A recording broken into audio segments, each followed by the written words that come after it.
Shalom saudaraku, apa kabar Anda semua? Kita bertemu kembali pada kesempatan ini dan saya selalu berharap Anda semua tetap dalam damai sejahtera dan tetap semangat untuk terus hidup mengandalkan Tuhan.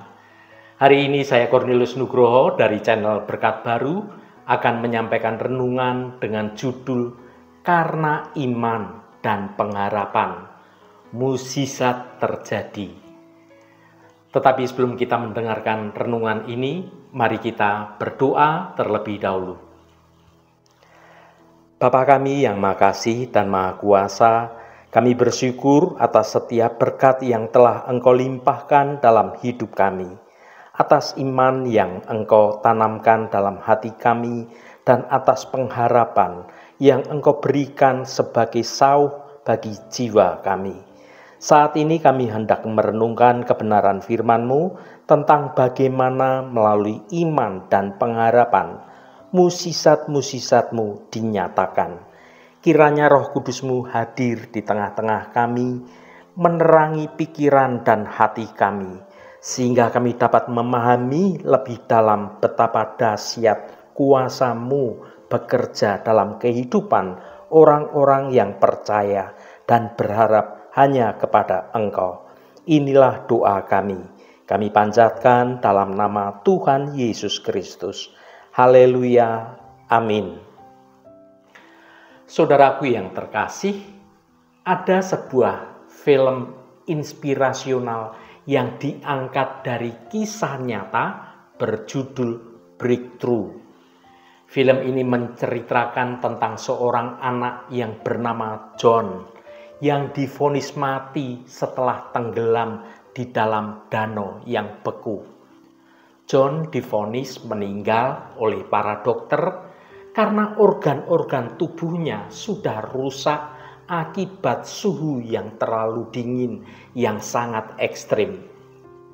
Namun, saat para dokter dan tenaga medis yang merawat John yang saat itu sudah dalam kondisi yang sudah tidak bergerak lagi, mereka pesimis akan nyawa John dapat diselamatkan. Justru iman yang absolut dari seorang ibu bernama Joyce akhirnya yang mengubah situasi yang benar-benar kacau tersebut menjadi suatu mukjizat. Melalui iman yang absolut pada Tuhan Yesus dari seorang ibu yang bernama Joyce inilah, dan melalui doa serta pengharapan ibu ini telah mengembalikan putranya bernama John dari lembah kematian. Mari kita baca firman Tuhan pada Lukas pasal 8 ayat 45 dan sampai 48. Lalu kata Yesus, "Siapa yang menjamah aku?" Dan karena tidak ada yang mengakuinya, berkatalah Petrus, "Guru, orang banyak mengerumuni dan mendesak Engkau." Tetapi Yesus berkata, "Ada seseorang yang menjamah aku sebab aku merasa ada kuasa keluar dari diriku." Ketika perempuan itu melihat bahwa perbuatannya itu ketahuan, ia datang dengan gemetar, tersungkur di depannya dan menceritakan kepada orang banyak apa sebabnya ia menjamah dia dan bahwa ia seketika itu juga menjadi sembuh. Maka katanya kepada perempuan itu, "Hai anakku, imanmu telah menyelamatkan engkau. Pergilah dengan selamat." Saudaraku, dari bacaan ayat ini kita belajar sesuatu tentang bagaimana mukjizat bisa terjadi dalam hidup kita.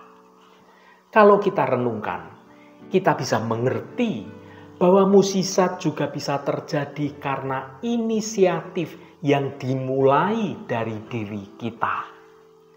Karena ada pengharapan yang besar, disertai oleh iman yang benar, maka kita dapat mengambil suatu tindakan yang dapat menggerakkan kuasa kemurahan Tuhan, sehingga mukjizat bisa terjadi dalam hidup kita. Saudaraku, Tuhan Yesus pernah punya pengalaman berkaitan dengan kerumunan orang yang banyak.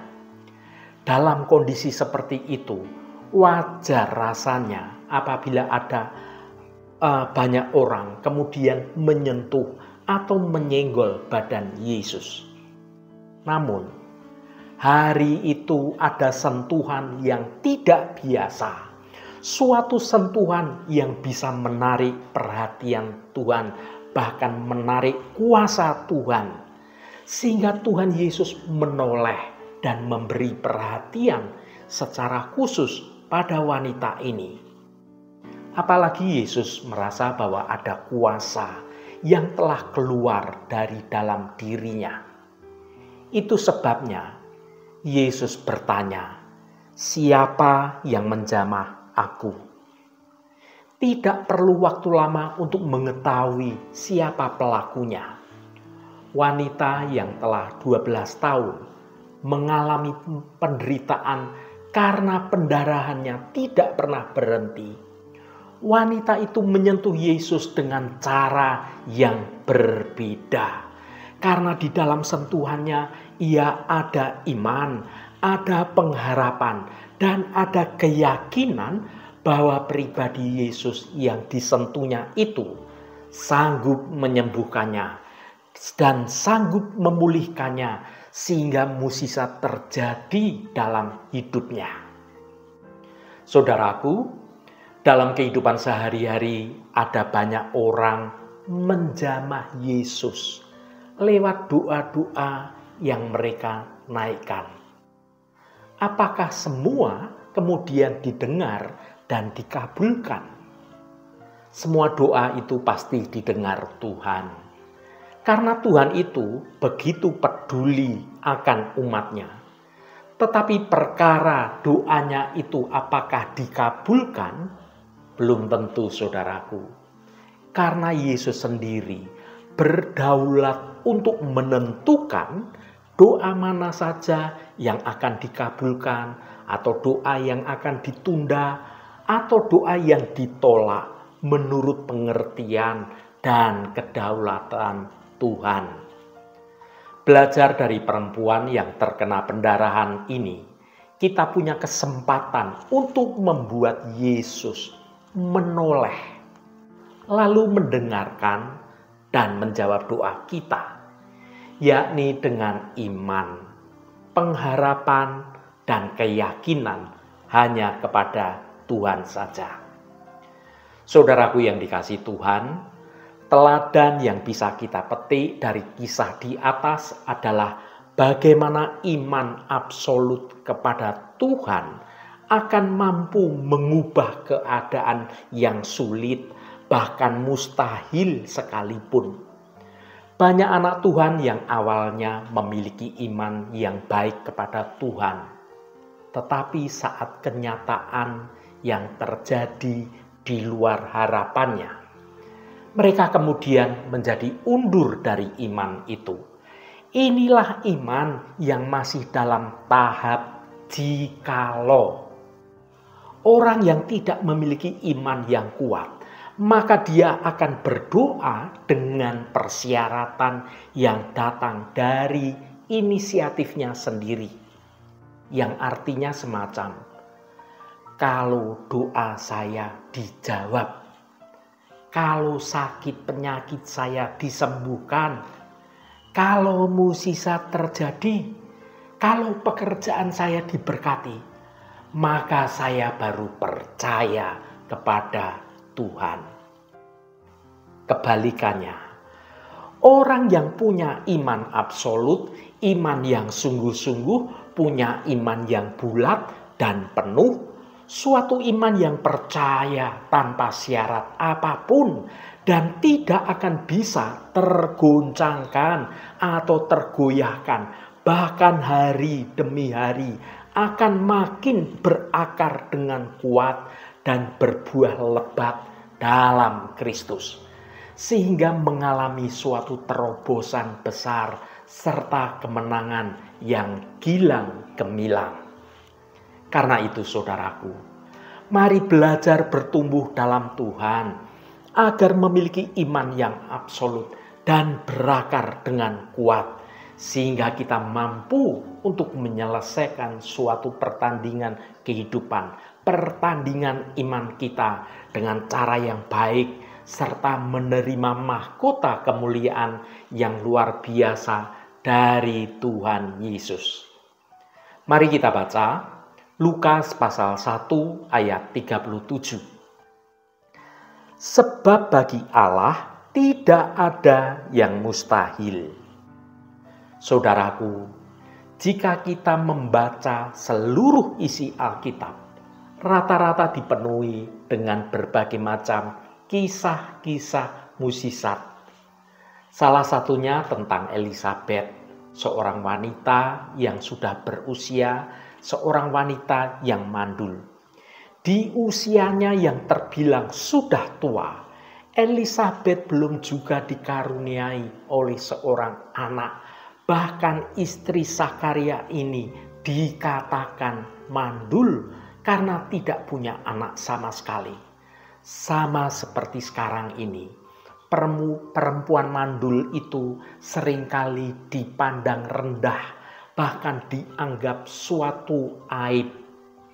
Bayangkan saja bagaimana perasaan Elisabet waktu itu dikatakan wanita yang mandul. Dan mungkin beberapa dari Anda mengerti betapa sulitnya menghadapi ocehan atau gosip dari orang lain. Belum lagi dari teman-teman yang sudah menggendong anak atau dari orang tua lainnya. Tetapi melalui kisah Elisabet inilah kita belajar banyak hal. Hal ini akan mendorong kita secara pribadi untuk kembali percaya bahwa masih ada mukjizat dari Tuhan. Pahamilah saudaraku, mengertilah saudaraku, bahwa mukjizat itu berawal dari kemustahilan manusia. Setiap mukjizat yang diceritakan di dalam Alkitab pastilah berawal dari kemustahilan. Dari kemustahilan inilah kemudian ada suatu ruang untuk Tuhan dapat bekerja, menyatakan mukjizatnya terjadi. Sementara dalam kasus Elisabet dan Sakaria, kemustahilan itu berawal dari kemandulan Elisabet. Tetapi kemustahilan hanya ada dalam kamus manusia. Di dalam Tuhan itu tidak ada kata kemustahilan. Karena di dalam Tuhan semuanya bisa dilakukan jika Tuhan berkehendak. Sebab bagi Allah tidak ada yang mustahil. Saudaraku, Tuhan mampu memutarbalikkan keadaan dengan cara apapun dan dengan cara bagaimanapun. Pertanyaan pentingnya adalah, adakah Ia menemukan iman dalam dirimu untuk Tuhan itu dapat menggerakkan mukjizat itu terjadi dalam hidupmu? Ataukah justru kita menjadi ragu-ragu seperti suami dari Elisabet yang bernama Sakaria itu? Mari kita baca firman Tuhan pada Lukas pasal 1 ayat 18 sampai 20. Lalu kata Sakaria kepada malaikat itu, "Bagaimanakah aku tahu bahwa hal ini akan terjadi?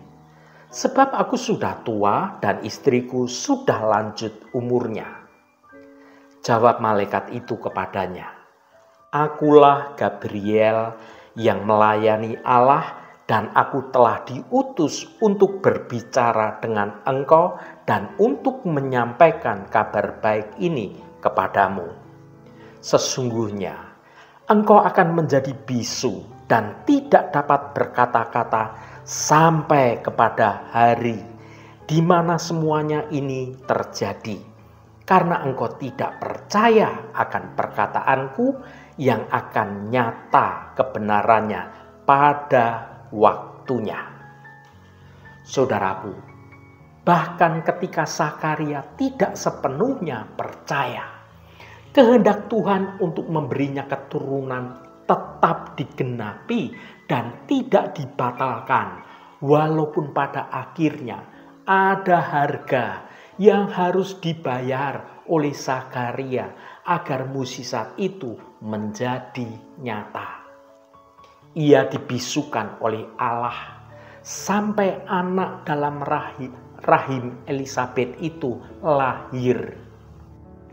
Kemustahilan yang dipikirkan kita tidak akan menjadi penghalang bagi Tuhan untuk melakukan sesuatu yang besar dalam hidup kita.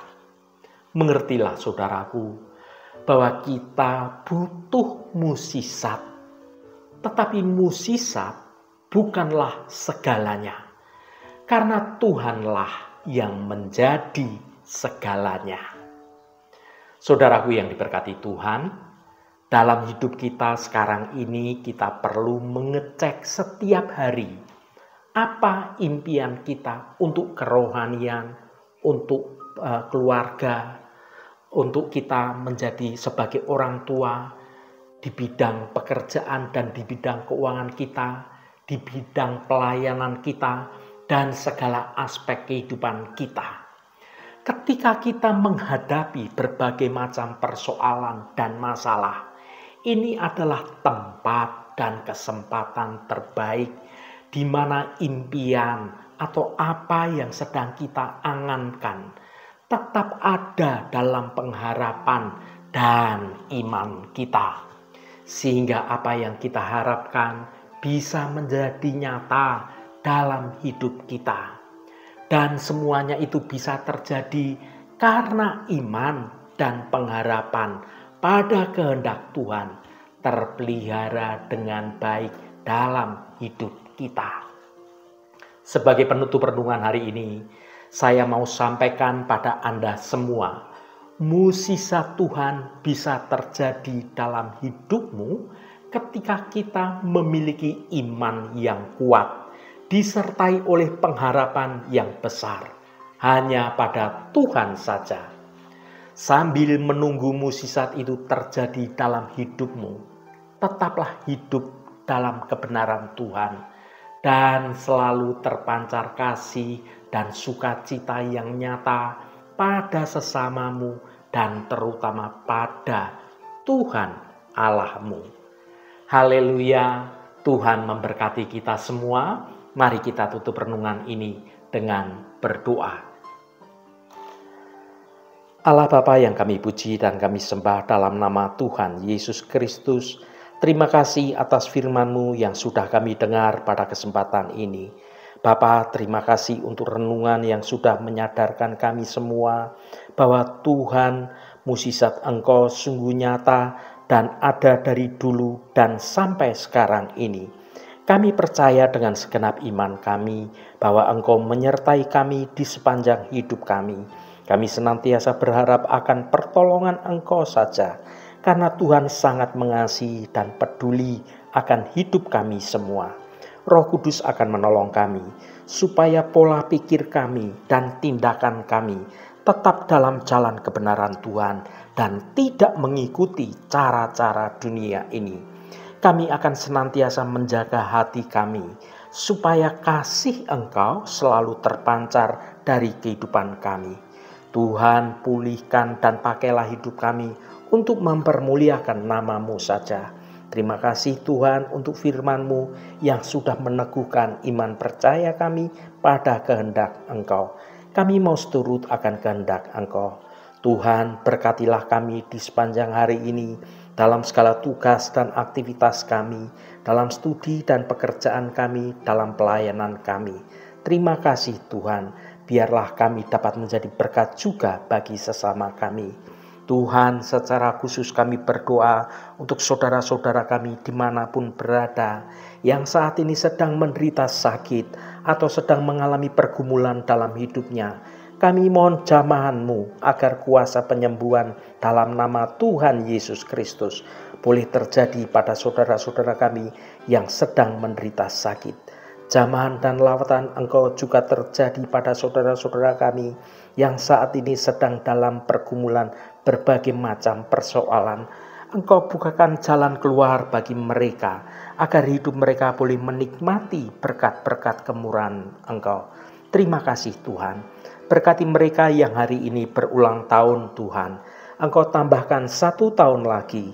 Terima kasih buat anugerah-Mu, umur panjang di tangan kanan dan kekayaan serta hormat di tangan kiri. Berkat Tuhan mengalir bagi setiap mereka yang hari ini berulang tahun. Terima kasih Tuhan. Segala hormat, pujian, dan ucapan syukur hanya bagi nama-Mu Allah yang kudus. Saudaraku, mari kita berdoa. Bapa kami. Bapa kami yang ada di surga, dikuduskanlah nama-Mu, datanglah kerajaan-Mu, jadilah kehendak-Mu di bumi seperti di surga. Berikanlah kami pada hari ini makanan kami yang secukupnya, dan ampunilah kami akan kesalahan kami, seperti kami juga mengampuni orang yang bersalah kepada kami. Dan janganlah membawa kami ke dalam pencobaan, tetapi lepaskanlah kami daripada yang jahat. Karena Engkaulah yang empunya kerajaan dan kuasa dan kemuliaan sampai selama-lamanya. Saudaraku, bukalah hatimu dan tengadahkan tanganmu. Terimalah berkat Tuhan. Tuhan memberkati engkau dan melindungi engkau. Tuhan menyinari engkau dengan wajah-Nya dan memberikan kasih karunia. Tuhan menghadapkan wajah-Nya kepadamu dan memberikan damai sejahtera. Berkat anugerah dari Bapa Surgawi, cinta kasih karunia dari Tuhan Yesus Kristus, dalam persekutuan dan penghiburan Roh Kudus, menyertai kita semua sekarang ini dan sampai selama-lamanya. Dalam berkat Tuhan Yesus Kristus, haleluya, amin. Puji Tuhan, saudaraku semua, saya percaya firman Tuhan hari ini sudah menjadi berkat yang akan menuntun hidup kita semua. Roh Kudus senantiasa menolongmu dan menuntunmu untuk dapat hidup dalam jalan kebenaran Tuhan. Saudaraku, saya sangat senang sekali dan berterima kasih jika Anda berkenan memberikan komentar pada konten video ini dan bagikan renungan ini pada teman dan sahabat Anda agar mereka diberkati juga melalui renungan ini. Terima kasih saudaraku, sampai bertemu kembali. Shalom, Tuhan memberkati.